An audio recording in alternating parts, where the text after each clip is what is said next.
This is the wireless way, where mobility, IoT, and innovation drive real business outcomes. Listener advisory. This episode discusses missing persons, drowning, recovery efforts, and grief that may be difficult for some listeners. Please be advised. Welcome to another episode of The Wireless Way. I'm your host, Chris Whitaker. As always, I'm so grateful that you're here. I'm grateful for my guest, Jeff Mogan. I'm going to tell you a little bit about him before I bring him on. Today's guest is on the front lines of some of the most intense and emotional missions imaginable. Jeff is the driving force and founder behind Georgia Canine Search and Recovery, a nonprofit canine search and rescue team dedicated to one powerful mission, bringing a loved one home. I'm hoping if you're listening, maybe you don't know what I'm talking about. That's a great blessing for you. But there are families, there are people that know what that mission is like, trying to bring a loved one home, and we're going to talk more about that today. Jeff leads a highly trained canine teams, specializing in air scent and human remains detection. Jeff and his team deploy 24/7 across Georgia and beyond, working alongside law enforcement and first responders in critical missing persons cases. These are real-world, high-stakes searches where time, precision, and trust in the dog handler bond can make all the difference. Powered by volunteers and fueled by purpose, this team combines grit, compassion, and elite training to deliver answers, and sometimes closure when families need it the most. I met Jeff's team at a recent event and was just impressed with the mission and even the technology. And we're going to talk a little bit about the technology and the science. So, Jeff, that's your bio. That's what's out in the public sphere. So what's not in the bio? What more can you tell us about your journey that brought you to this point? Yeah, so I appreciate you having me, chit-chatting back and forth. I appreciate what you do. I love your podcast. We started as a dive team many years ago, really just a body recovery team down in Georgia, a bunch of us, and over the course of searching for missing people, missing and presumed dead because they were in water. What we were doing was reaching out to agencies up in South Carolina that had basically water certified dogs where they can locate a body underwater via odor coming up from the water. When we struggled to find a person underwater, we would bring those dogs in. And that's what started us on a journey of going into the canine world, was really just to add dogs to our existing search organization. That's what started us headed in that direction. And then what we found was the need for land searches was much greater than the need for water searches. More people go missing on land than they do water. That's interesting. But even back to the dive teams, I mean, that's still a pretty interesting evolution of the dive started as a hobby, or what got you into diving and led you to even doing search and rescue underwater? Well, I'm not a diver. I was linked up. I've always kind of had the desire to help people, and I've had a heart for missing people. So I joined the dive team that was already in existence and wound up, kind of playing around with different, I always look at, in business, it's always good to have the best tools for success. And I felt like in the dive business, let's look at tools that weren't currently being used, whether it be a better sonar unit or a better camera system. So I was looking at tools, and then that's how we wound up, figuring out that in such a large area where the person might have gone missing or gone underwater, the dog was able to pinpoint kind of not exact location, but a general direction. The odor, if you could imagine a body underwater, odor comes up to the surface, and wind and current and everything plays a role in it. Temperature, it creates kind of a scent cone, and the dog is able to tell you where the start of the scent cone is and where the end of the scent cone is. So it kind of narrowed down our search area from, what could be maybe 15 or 10 or 15 acres down to maybe, a half an acre. So it was easier for us to send either divers or cameras or drones down underwater once the dog gave us that general area. So we kind of wound up taking the dive team and just kind of merging it into what is now Georgia Canine Search and Recovery. And What you mentioned, there's more missing people on land. Is the cases you're working over, say, the last year or two? Is that the case? I mean, what percentage are you doing water searches versus land searches?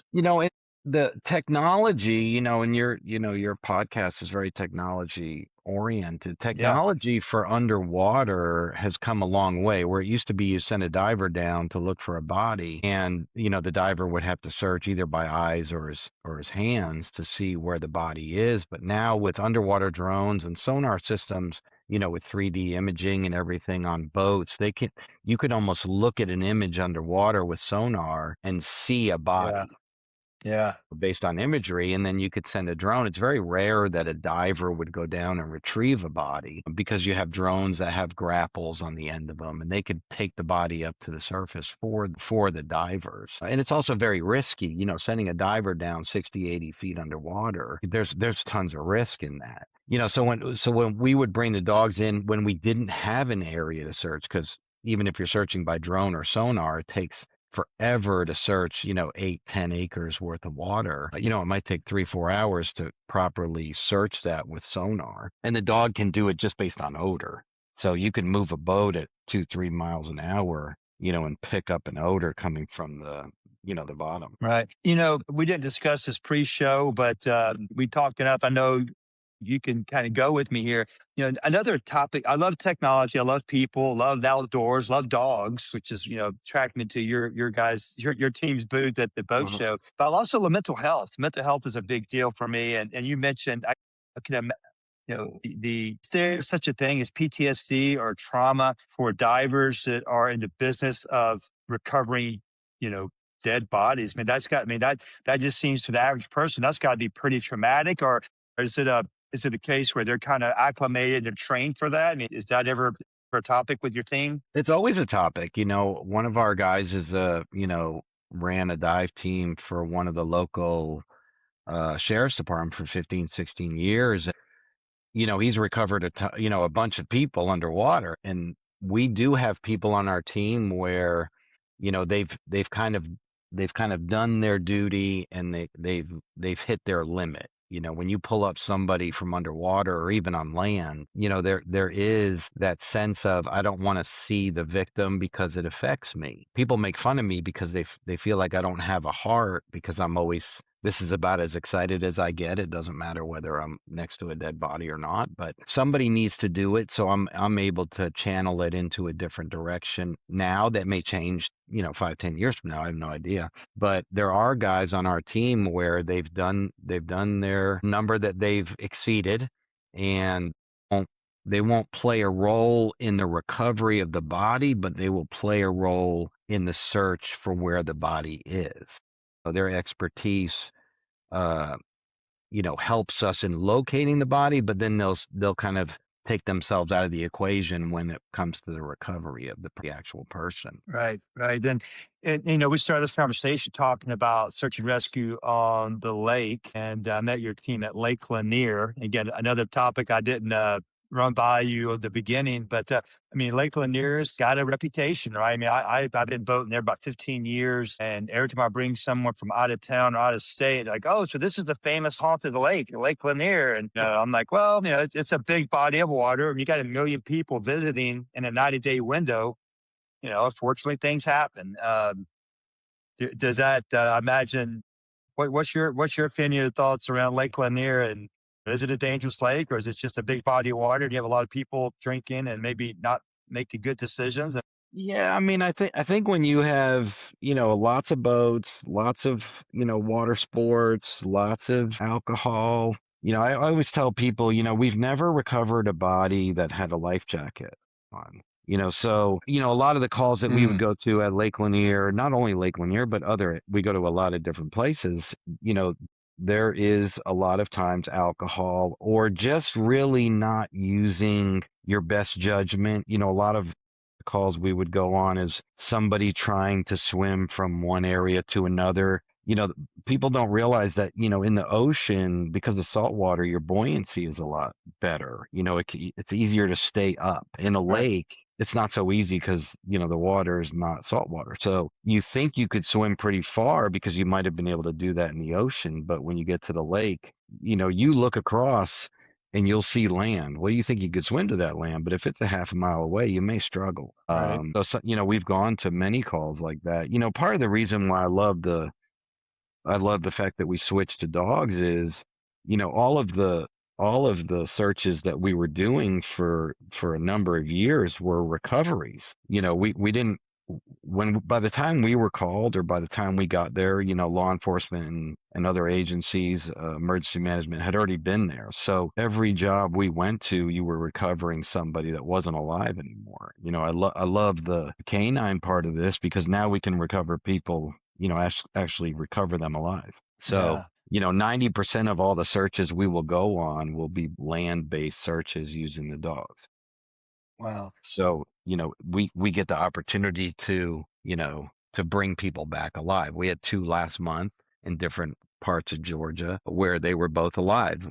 We could have the month before where we had one that we didn't cover alive. So, I like the opportunity to be able to do that. Because Yeah. every job we went on, over the years with the dive team was strictly a recovery of somebody. Wow. But I think that's another kind of unwritten message, as we pivot to land. But before we leave the water side, is boater safety. I mean, if you're listening and you're a boater, or you're going to be a guest on someone's boat, if the captain says, "Hey, man, I need you to wear a vest when you get in the water," you nailed it, Jeff. You never recovered a body with a life vest on. I mean and that's my rule. I don't care if you're Michael Phelps, if you're on my boat and we're going to go drop anchor and swim, it's 40 feet deep. You can't push off the bottom. You're going to put a vest on, and or you don't get in the water. We'll just go back to the dock. So I think you're right.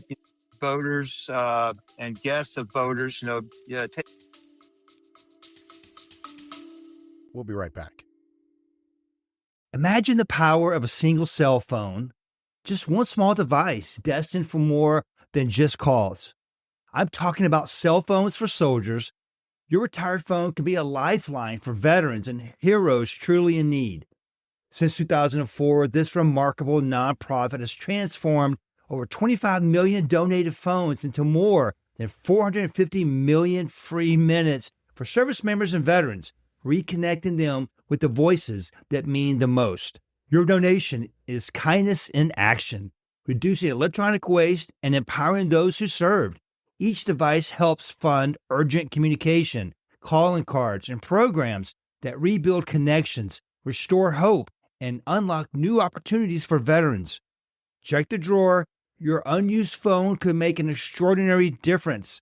Simply send it in or drop it off at one of the thousands of locations nationwide and give someone the chance to reach loved ones. Visit cellphonesforsoldiers.com today because even a single device can spark life-changing connections for veterans all across the country. That's cellphonesforsoldiers.com.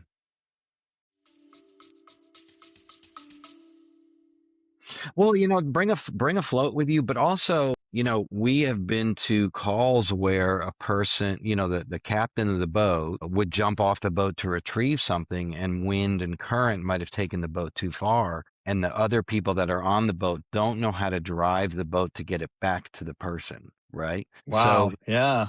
if you are somebody going on somebody's boat or even a captain, we've tossed for a number of years doing a co-captain certification, or, especially for Lake Lanier, sometimes wind will take a boat pretty quickly away from you. Yeah. I've seen And it. the co-captain thing, it doesn't matter if it's your 12-year-old son or daughter, teach them how to start the boat, put the boat in gear, and come get you if something happens. That's a big deal. Wow. Wow. Yeah. Like I said, I know we started this conversation. I was very intrigued by your mission. Prevention is also a good topic to have. I didn't even Oh, think it's about it till we huge. got Yeah, here. Yeah. it's It's like, how definitely can we huge. prevent the need to recover a body if, by making better decisions? You mentioned earlier, again, I love how you put it, with dogs on land, you have a better chance of actually making the day of a family. Bringing a loved one home is kind of your mantra. What's a typical situation? What cases are you seeing where a family needs you to bring a loved one home. Well, what does that look like? And kind of set that up and help the listeners kind of understand where the need is, and it's more than what you think it would be, I think. Yeah, and I think, there's always this kind of, I think there's a little bit of a misconception that, there are police departments all over the country that have incredible working dogs, and they are highly trained. They're utilized consistently. They're usually multi-purpose dogs, so you would probably have, only for financial reasons, just because the cost is so high. But you might have a dog that's, let's say, narcotics certified and also a tracking dog, right? So that dog on a regular basis might be called in, to sweep a car to see if the car has narcotics or maybe explosives. When I say explosives, I mostly mean handguns or ammunition. So that dog might sweep, but later on in the shift, that dog might have to, go search for, let's say, somebody that fled out of their car and ran into the woods, right? That's what you see on TV. That is normal. Those dogs are great at finding missing people. The difference is really that those dogs are basically, the way dogs are trained are so specific to what their duty is. So that dog is normally used to searching what's called a hot track. By a hot track, I mean somebody just fled a car, they ran into the woods. The track might be, 100 yards or 50 yards, but it's also just happened. Okay. So when somebody flees a car and they run into the woods, the dog can pick up that track because it's the only track that's in that location from the car in a particular direction. The dog can pick up the odor and go quickly to find that person. And that's what we see on TV all the time. Search and rescue dogs are a little bit different because they're tracking a specific scent over the course. It might have been 4 hours earlier, but in that time period, there's been a number of different people that may have walked that track looking for that person. Does that make sense what I'm saying?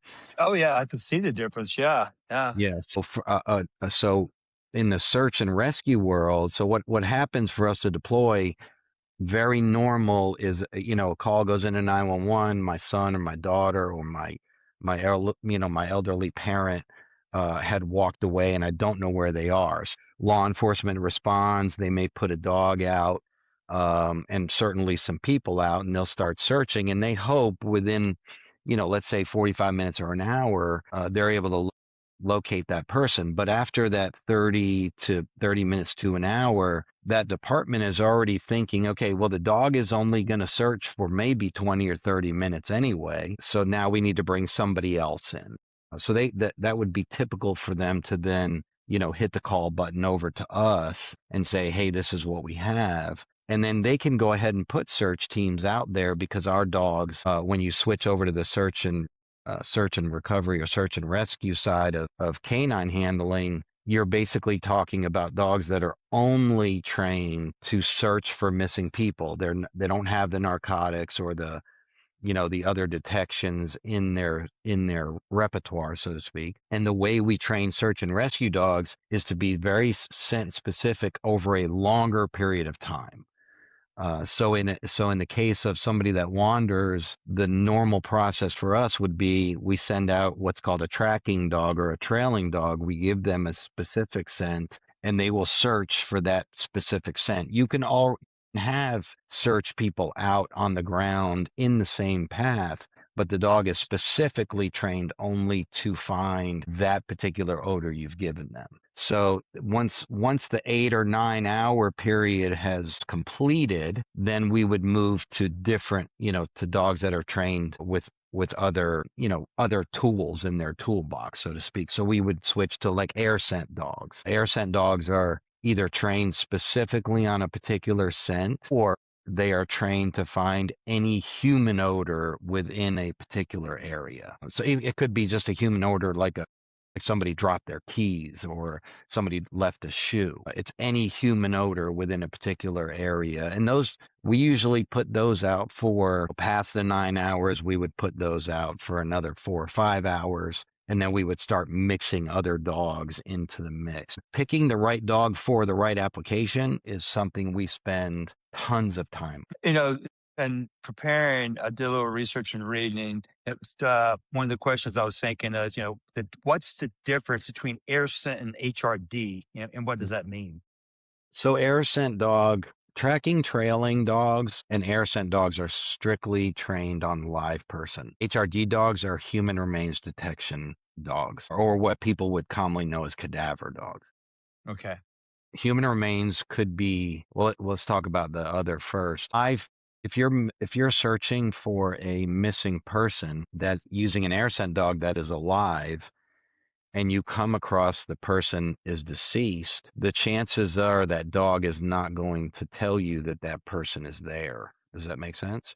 Right, because they're not Um, looking. That's not what they're looking for, right? they're It's a not. different They're smell. not going. Yeah, it's a different. If it's a different odor. So, and then human remains detection dogs. If we put them, we will put them out looking for a live person for very specific reasons. We're looking when we're searching, we're looking for breadcrumbs. So Hmm. little pieces along the trail that are going to take us to our person. When somebody is missing for a number of hours, chances are they're going to have to go to the bathroom. They might urinate or go, number two for lack of a better word. Yeah. Yeah. Um, they're probably going to have some sweat. Maybe they've cut themselves and they might, leave drops of blood. The human remains detection dog can pick up on all of those odors. So there's Yeah. about 7 or 8 different VOCs within a human body, once they're deceased, and the dog is trained on those And seven what's or the eight. VOC?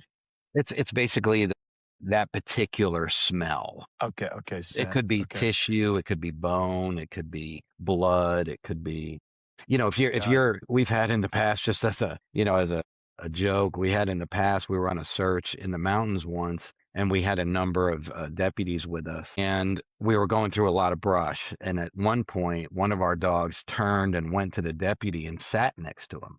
And the deputy's like, "What's the matter? Is your dog tired?" And I said, "No, chances are you might have cut yourself." So he lifted up his sleeve, and sure enough, he had a little bit of blood on his arm. Well, the dog alerted on the blood, right? Hmm. So I said, at least I know that his nose is working today. All So, right. you can't, some of the things, keep in mind, we're just kind of dopes on a rope, right?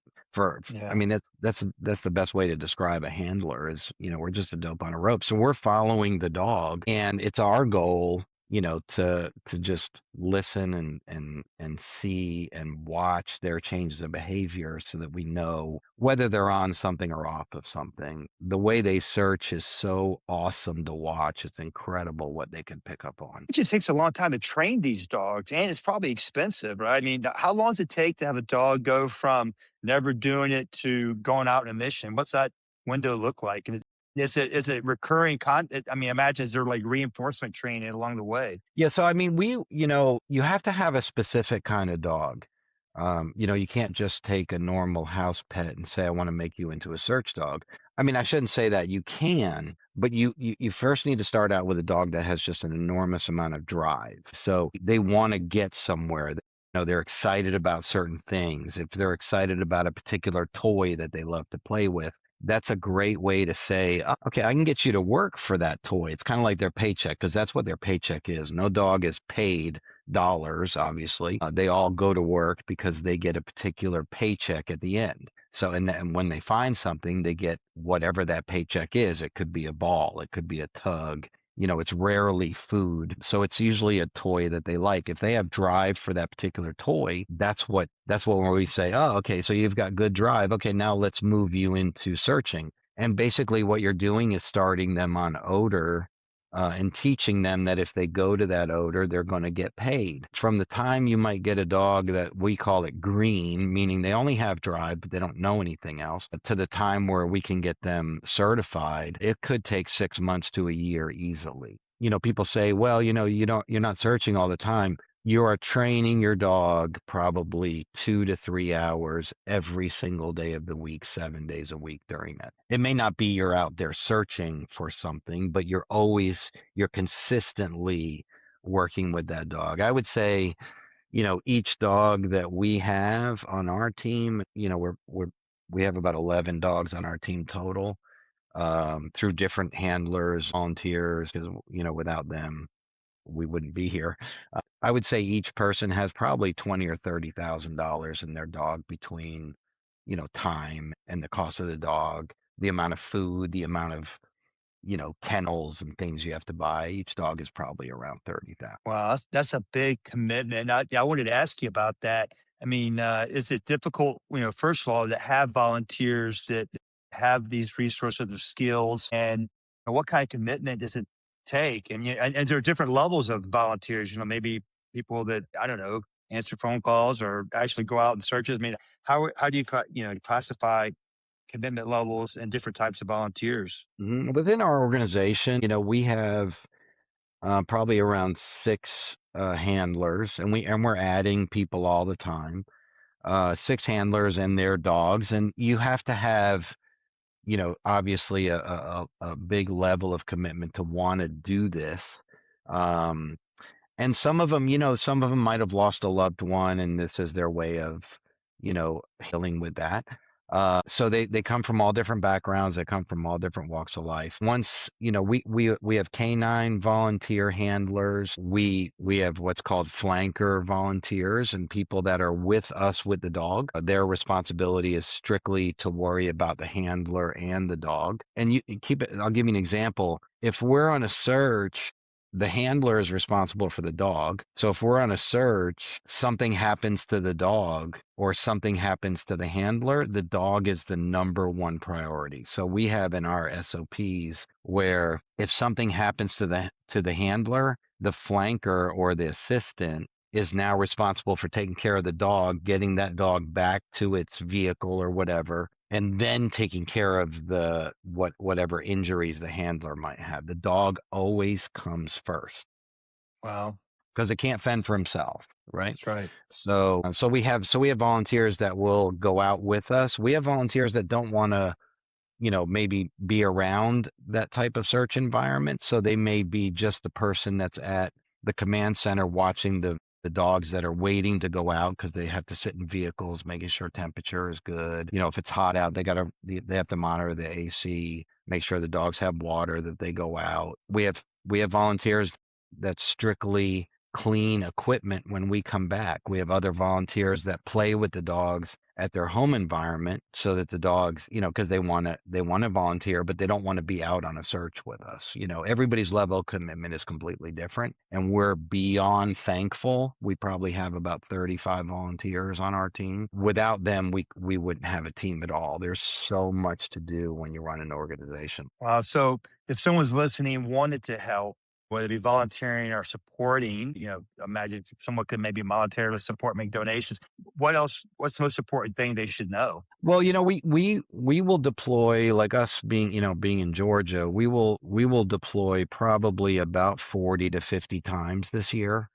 At different levels of searches. It could be a recovery. We specialize in recoveries, but we've now been, have many phone calls trying to find a person to bring them home alive. So, but the counties that we deploy with, or if we're called out by, let's say, GMA, we don't get paid by them. So we look to corporate donors. We have some good corporate partners. We have great people that support us financially. You can do that.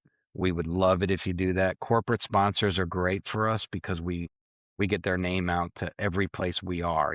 Keep in mind, we always have a vehicle running around. Like if our command center has been on the news, I can't even tell you how many times. So for a corporate sponsor to put their name on the side of our vehicles is huge. Wow.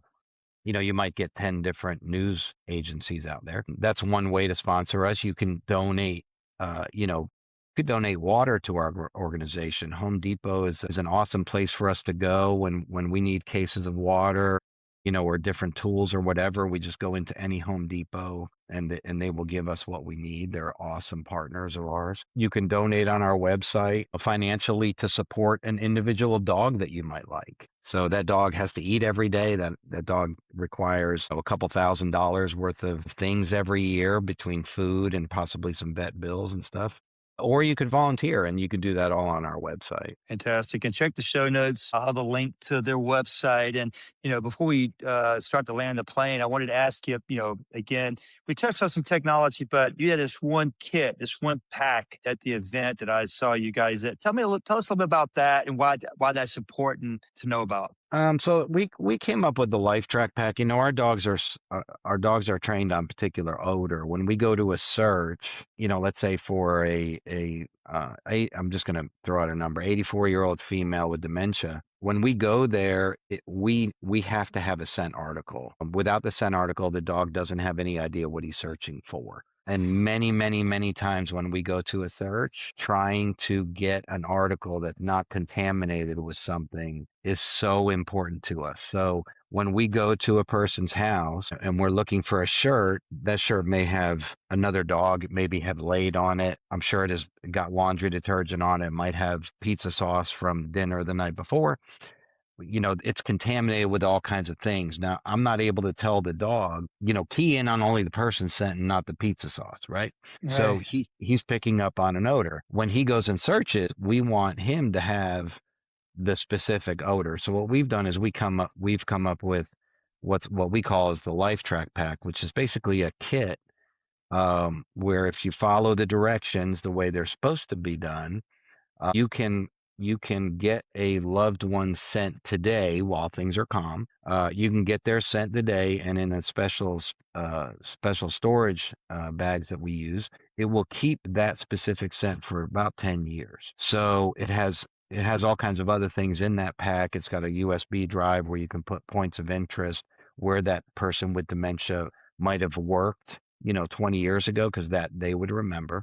And it has some DNA kits and some other things in there. And what that does for us is it gives us the ability to give the dog the exact scent. And you prepare it now. It's $29 on our website. You prepare that now, and then God forbid something happens, but we have fire extinguishers in our house because there might be a fire. We wear a life jacket because we don't want our kids to drown or ourselves to drown. We wear seatbelts just in case we're in an accident.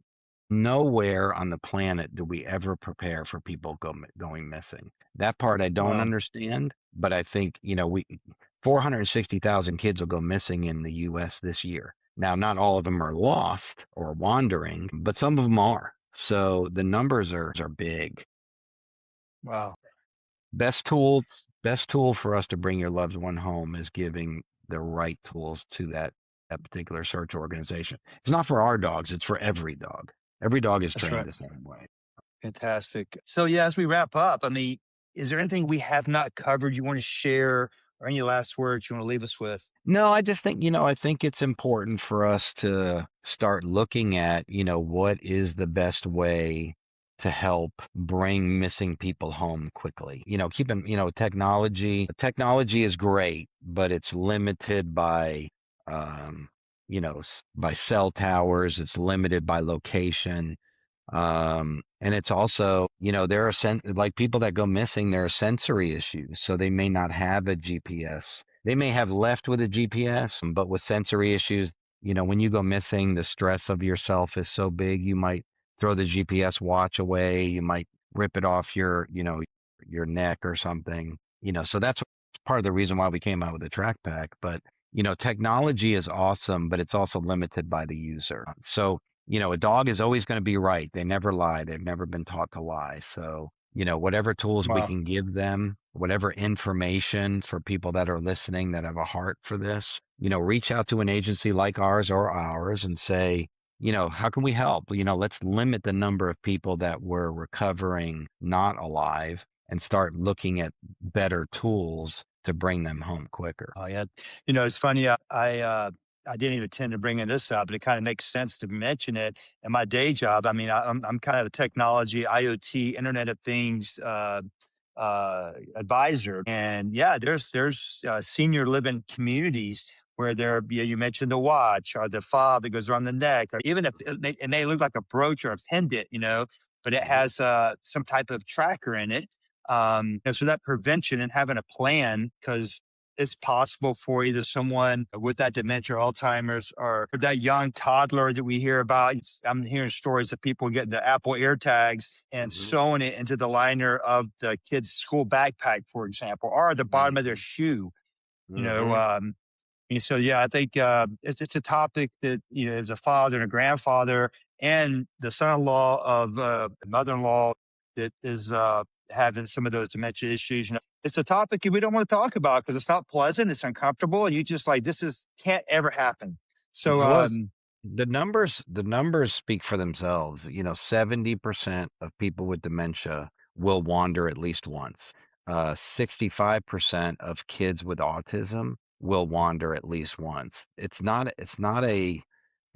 if, it's a when, right? So, wow, that's I would yeah, say 90% of the calls we go on for missing people is either a dementia person or a child with autism. Now, the issue that we run into is sensory. It's kind of like, when people, let's say somebody gets lost and it's real cold, when they get hypothermia, the normal reaction is to disrobe, right? They take all their clothes off. And that's normal. It's not a percentage of people that do it. They all do it. wow, With did not people with know that. dementia, yeah, with people with dementia and people with autism, when they get lost, they start freaking out and they start disrobing. So the brooch, the Yeah, the the backpack, wearable. the wearable is gone. So we have a slogan on our track pack. It basically says, GPS tells you where they were, the dog will tell you where they are. You can't get rid of your scent. So for people with dementia or people with autism, we sell a ton of those track packs too. And it's not like I said, it's not an if, it's a when, but are we prepared? Because you can say it's never going to happen to me, but the statistics are what they are. So Yeah, probably every victim of that probably thought that at one point. Every family thought would never happen to us, and lo and behold, you're right. That's tragic. I mean, uh, man, yeah, that's I'll give hard I'll, to. I'll give you a specific example. We went recently to a search for an 87-year-old female with dementia, and when we got there, they happened to be staying at a somewhere that wasn't, where they lived. And so we tried to find a scent article. Well, they had very limited things that the person had used while they were there, and the only thing we had was the woman probably had a runny nose, and she was using so a roll of toilet paper to blow her nose. That was the only thing we had to give the dog to go search for them. We were successful, but it took us about 45 minutes to an hour just to figure out that was the only thing we had. So now imagine if we pulled up, because the track pack you can take with you when you travel. It has a travel bag in it. Yep. Imagine if we had that track pack as soon as we arrived. We would have had all the information and that specific person sent immediately. Time is the difference between life and death, I assure you. So Mm, you can't yeah. change that. Jeff, I thoroughly enjoy learning more about your organization and the importance of, you know, preparation, being prepared, prevention. At the end of the day, we never speak for themselves. It can happen. So thank you for all you're doing for our society. And even though you're Georgia based, I meant to ask you earlier, do you guys ever leave Georgia, or are there other organizations in other states doing similar work? There are organizations in other states, and there's a bunch of them within Georgia as well. Some of them we work with on a regular basis. Interesting. We're just one team of many within Georgia, and we partner up with 3 or 4 of them on a regular basis. But we've been to Florida on searches, we've been to South Carolina on searches. We'll go where we're needed, but traveling with dogs is not so easy. Hotel rooms they're not going to do well in because most of them don't live in houses. So we try to limit ourselves to Georgia, but That makes sense. like That I makes said, sense. for companies, especially like GPS companies, we're always looking at GPS to see, okay, how do we track the dog better? How do we track people better? There's all kinds of systems out there that we use. The dog's nose is kind of like, so impressive to us. So we're, the science of it is so cool. So we're always, we kind of compare that to GPS. Okay, what is the GPS doing that the dog can't do, and how do we utilize them together? Um, because if we go on a search, keep in mind, I can't put 2 people in the same place, and the only way for me to watch them is with GPS, right? That's right. So, the dogs are That's tracked fantastic. by GPS every single move they make while they're searching. So So we the use it. command center knows where everyone's at, including the dog and the But yeah, other we can search. watch where we can watch every inch of where that dog goes because they might have missed a little area that they can't see because they're on the ground, you know? Right. So we're watching every Interesting. dog, every person, every search person, every vehicle. When we're on a search and we call in Georgia State Patrol, we're watching where they're flying to see if they had any missed opportunities. Oh, So, you know, so yeah, it's a big deal when you're searching for somebody. no doubt. Well, gosh, Jeff Mogan, again, thanks for your time today. I really appreciate you joining us today to talk about this critical topic and the work you're doing. Yeah, we'd love to. I mean, we're overly appreciative to you and your team for allowing us to come on here and talk about what we do. With it hit home with me. Like I said, I love what you're doing. There's many different levels. I know we just spend a ton of time on technology, but I think the technology the dog knows is almost enough. And yes, of course, the obvious GPS stuff and drones, all that plays into it. But ultimately, your goal and your mission is to bring your loved ones home. What a great mission! So again, thank you. Yeah, thank you so much for having me. You bet. There you go, folks. That's another episode of The Wireless Way. Please check the show notes. I'll have more information about Jeff and his team and what they do. And definitely check that out and do what you can in terms of supporting or consider volunteering or just getting that track pack for your loved ones. So we appreciate your consideration there. And you can always check out the website, thewirelessway.net. There's a contact us button if you need more information from me on this topic or you have a suggestion for a future episode. Love to hear from you. So thanks so much. And we'll. Every 2 seconds, someone in the U.S. needs blood for surgeries, cancer treatment, chronic illness, and traumatic injuries. Yet, only 3% of eligible Americans donate each year, leaving hospitals struggling to keep enough blood on the shelves. One blood donation can save up to 3 lives.